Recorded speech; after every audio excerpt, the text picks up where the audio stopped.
Humanity Matters.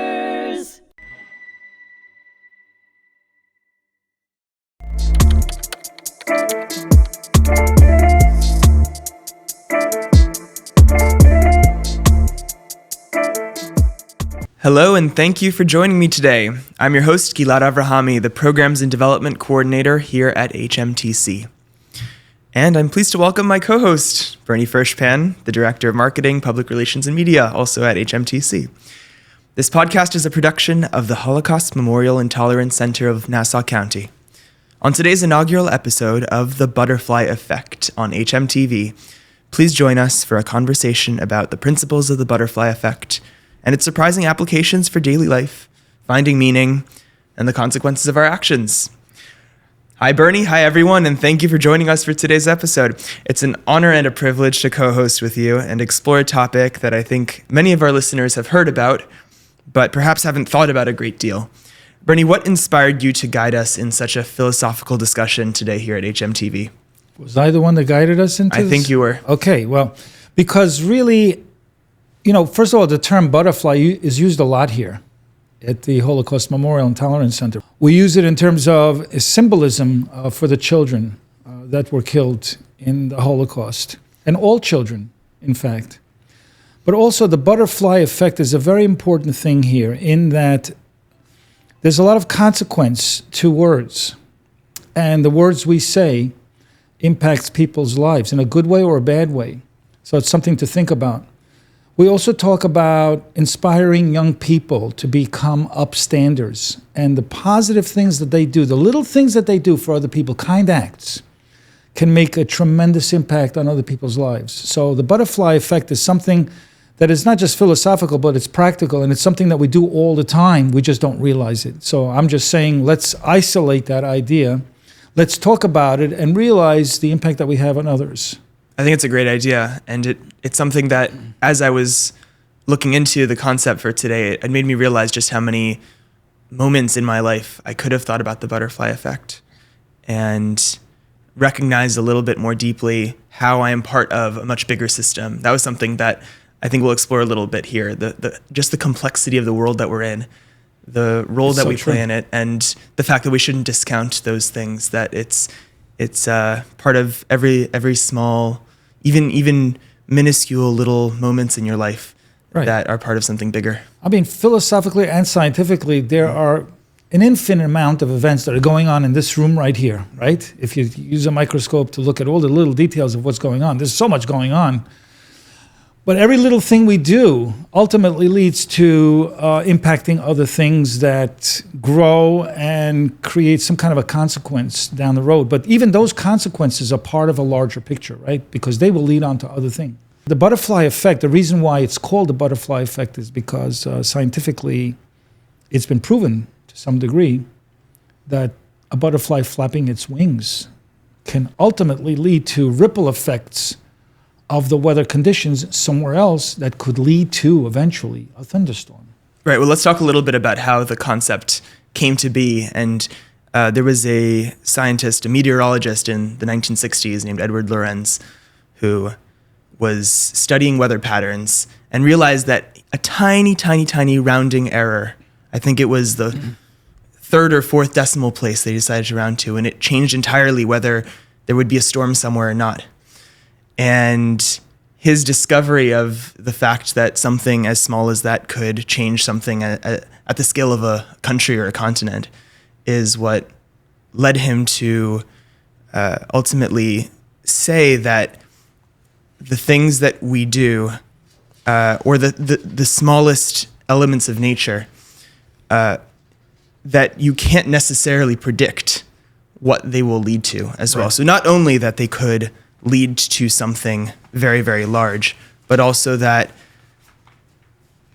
the systems that we're part of are so complex, so hard to understand and to predict that just the smallest shift in one direction instead of another direction can set off a lot of cascading effects, which is what you're starting to say. It eventually led to, in the scientific world, the chaos theory, but I think it has a lot of other effects that we could think about for ourselves. Now, in the talk that he gave in 1972, I think that was where he was asking people to imagine a butterfly in a rainforest in Brazil, and it just moves on from one branch to another, flaps its wings once, and the result is the slightest gust changes a little bit the wind pattern, how the wind passes over the hill, changes the current in the air, and all of a sudden there's something much, much, much larger that happens somewhere else. But one of the questions for me is, what if that butterfly had flapped its wing? It flaps its wings a million times in its lifetime. So what if it flaps its wings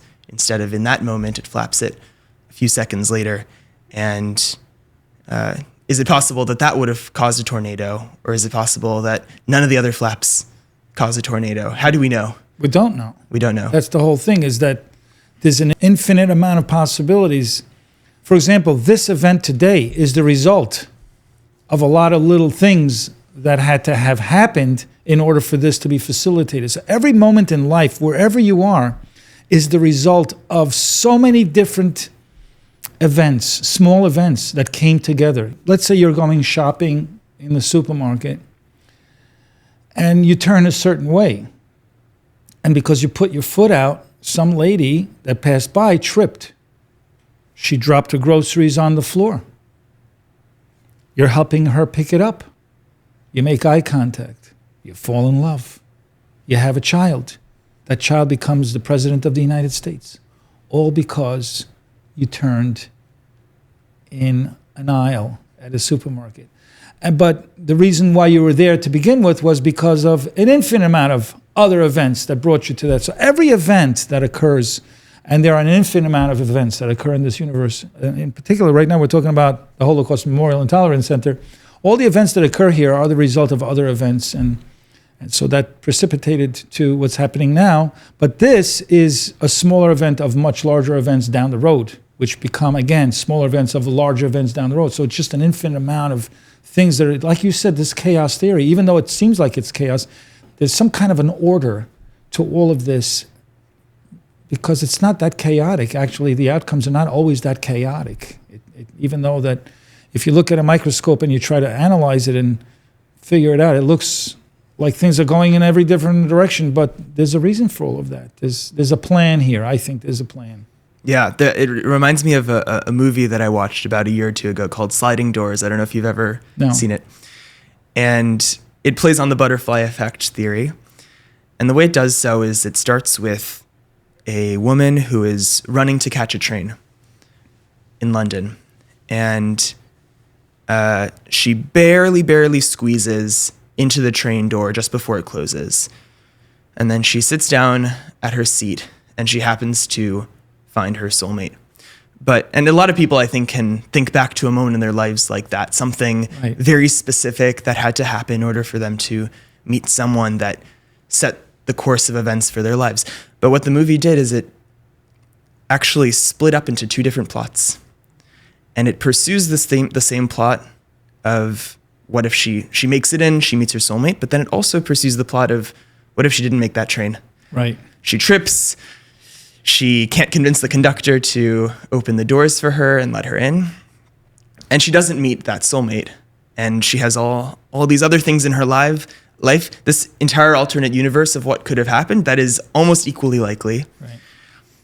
But you're led to think at first that this tiny thing means everything, that your life is completely different if you make it or not.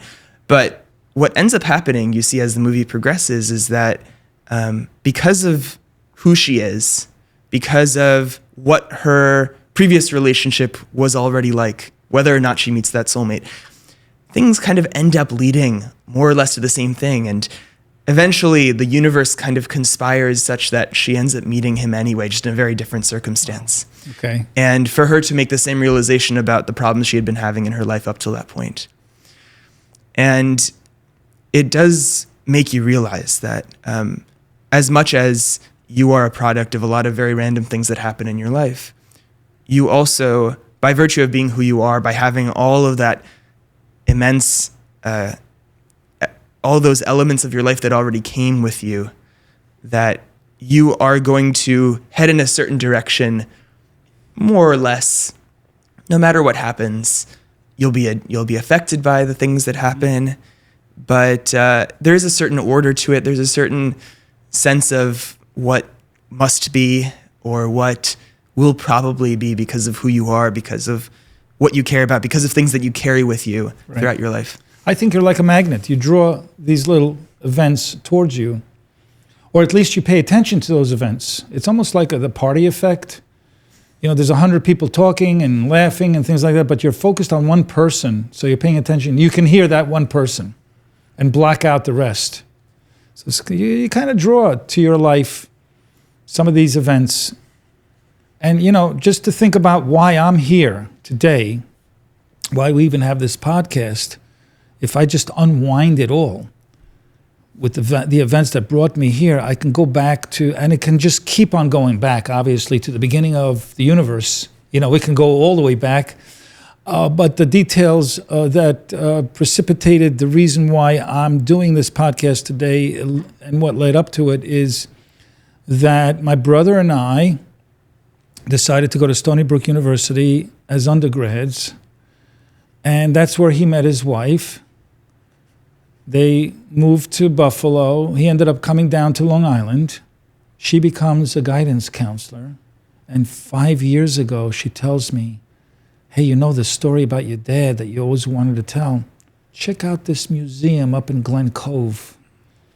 So, and you know what? If it wasn't for the pandemic, I wouldn't have done all that research about my father's story. So there's so many factors. And you think about all the other possibilities of who we could be and who we could become, and our life would be so different in so many different random ways and infinite possibilities. I'm just happy where I am. That's all I got to say.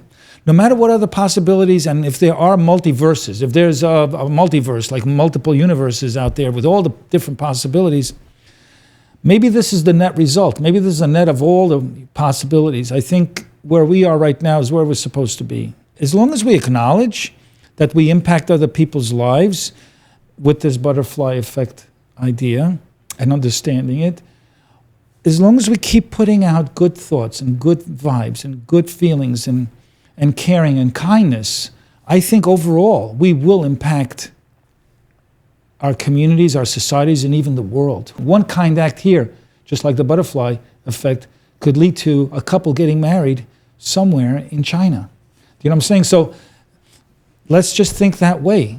And because a lot of people don't think that they have an impact on other people. That's why they say vote. And then a person says, well, what's one vote going to do? Well, it's going to make a big difference. If we all think that way, we can shift the way people think and the way people behave. Well, exactly. And I think one of the things that the butterfly effect causes us to realize is that we don't necessarily know in advance which action is going to lead to the result we want or to the really big world-changing thing. And the point isn't for us to figure that all out in advance, because I think it would make life a lot less interesting if we already knew what everything we're doing, what's going to happen as a result of it.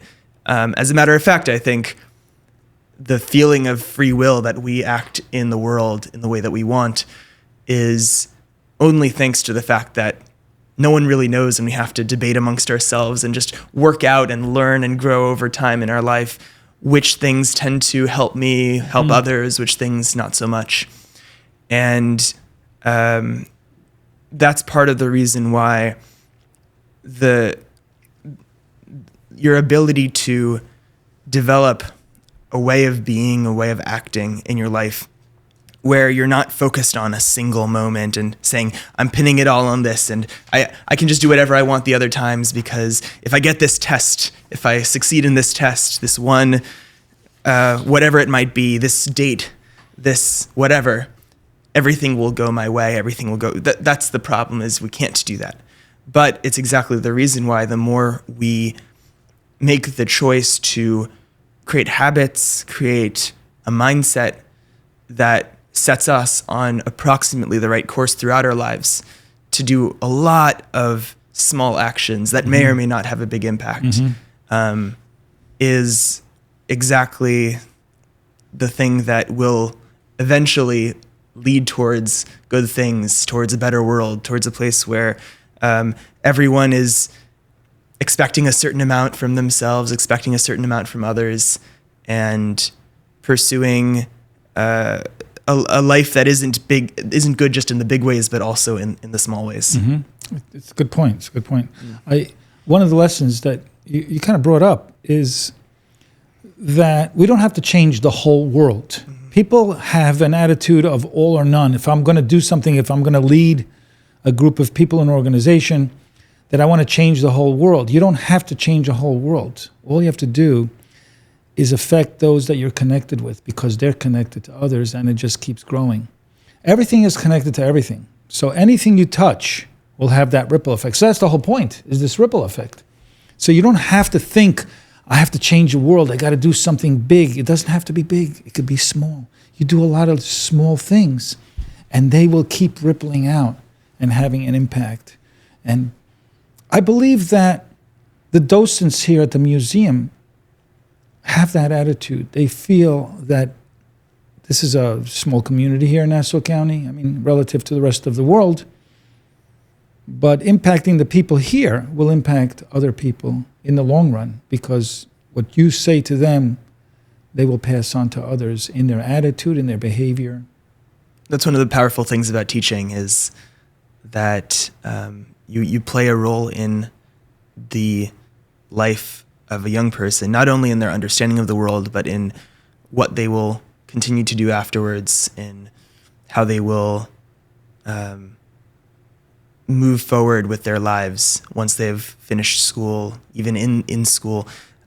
There is so much potential that is not seen. And I think a lot of teachers feel as though they have a very limited amount that they can do, because they can only reach a certain number of students per year. But I've spoken to a lot of teachers who say to me that they've seen some of their students all grown up 20 years later, and they've reflected back to the teacher how grateful they were when they told them one thing, or they said one thing, or they did one thing that impacted them for the rest of their lives. And the teacher never remembers, because they speak to students all the time. You know, it's little things that you say that impact people, that you don't even remember what you've said. So it's so important, I guess, to be conscious of the things that you say, because they do impact other people. Think about what you're about to say to people as well. Some people just fly off the handle, they get upset, then they regret what they said. So all of these things, you have to just take in a deep breath. You know, you're impacting other people's lives, and in a bigger way than you can possibly imagine. So, you know, make it meaningful. Absolutely. One thing I was thinking about, if we're returning to the butterfly metaphor, let's say the butterfly flaps its wings, and instead of being a very still air where the tiniest gust could lead to something, you could imagine that happening. But there's already a big storm around that butterfly. I think a lot of us feel that way today, that we could do something, but there's so much else going on. There's so many people who are speaking much louder than us, and we don't want to follow that instinct of just trying to speak even louder than them. And first of all, are there times that our actions just recede into the abyss because we are there's so much happening around us? There is that windstorm that makes our flap of our wings even smaller and more insignificant in comparison.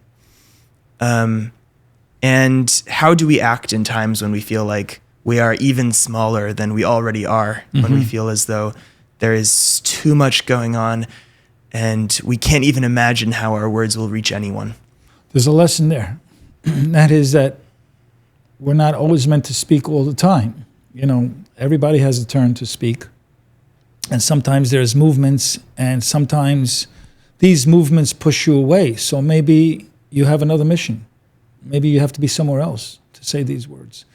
This chaos that you're talking about, this storm, is not everywhere on the planet. You know, storms don't cover the planet completely. They're in certain locales. And so you might be in the middle of one. It may not be the right time, right? For whatever reason. Maybe you are impacting, but you just don't see it. maybe you're in the way of somebody else who had to guide, to work their way around you, perhaps, fly around you, and they ended up somewhere else. We really don't know. Really, the point is we really don't know. It's just so complex, and how we impact others, even in a storm.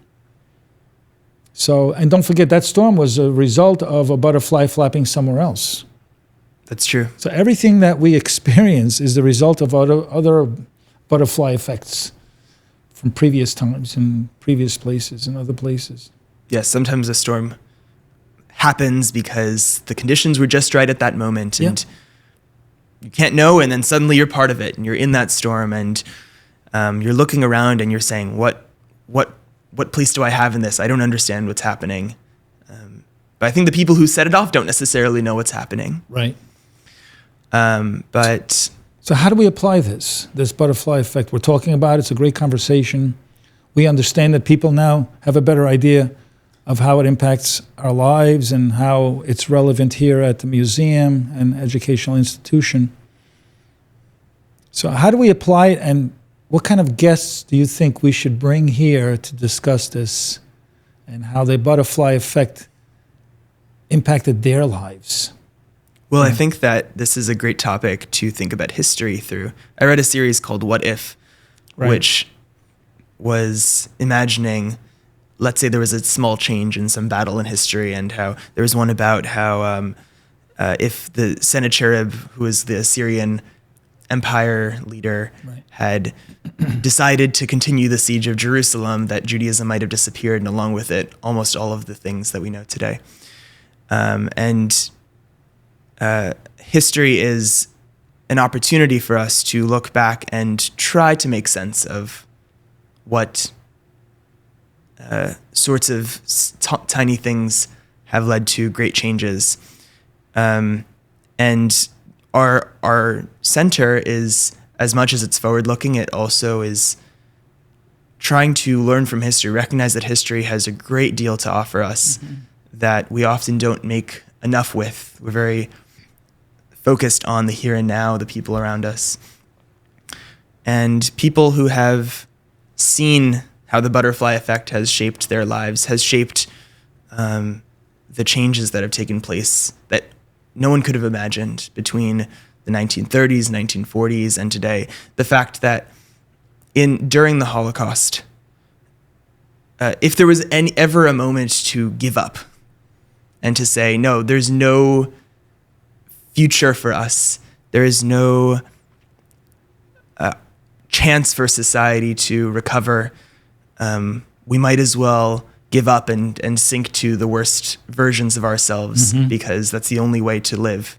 I know that there are people who feel that way now, and yet there are so many reasons for hope, and we just need to look back at things that happened in the past and the way that we recovered from them, the way that we continue to put faith in humanity since then, and the immense impact that had. That was a choice. That was a choice that people made in the 1940s to pick up the pieces from World War II and the Holocaust and say, you know what? We have as much reason as ever to be cynical about humanity and to not care and to just retreat into ourselves. But we're not going to make that choice. On the whole, the world made that choice. And I think we can learn from that today. And we can ask people who remember that time, remember the feeling of despair that was so common. Why and how did you make the choice to continue to put faith in people, in yourselves, in the future of humanity? And here we are talking about it. Here we are. So they obviously had an impact on. They did. There's no doubt we wouldn't be here. Yeah. In the way we are. Well said. I can't follow up on that one. That was, I think you wrapped it up beautifully, and very relevant to Humanity Matters. Thank you so much for all you do here and bringing this together as well. So we're going to have a butterfly effect on others for sure. I hope so. I think we will. Yeah. And I just want to thank everyone, because by coming here, listening, talking about it with other people, sharing it somewhere, you're part of that butterfly effect too. And you're putting faith in something that's bigger than yourself, knowing that you're part of a system that will ripple outwards indefinitely. I'd like to thank all of our listeners for tuning into this episode of The Butterfly Effect on hmTv. If you enjoyed exploring the information, history, and stories in today's conversations, be sure to check out our other podcasts here on hmTV. Please subscribe, share, and stay connected for more engaging conversations. Until next time, take care and be well.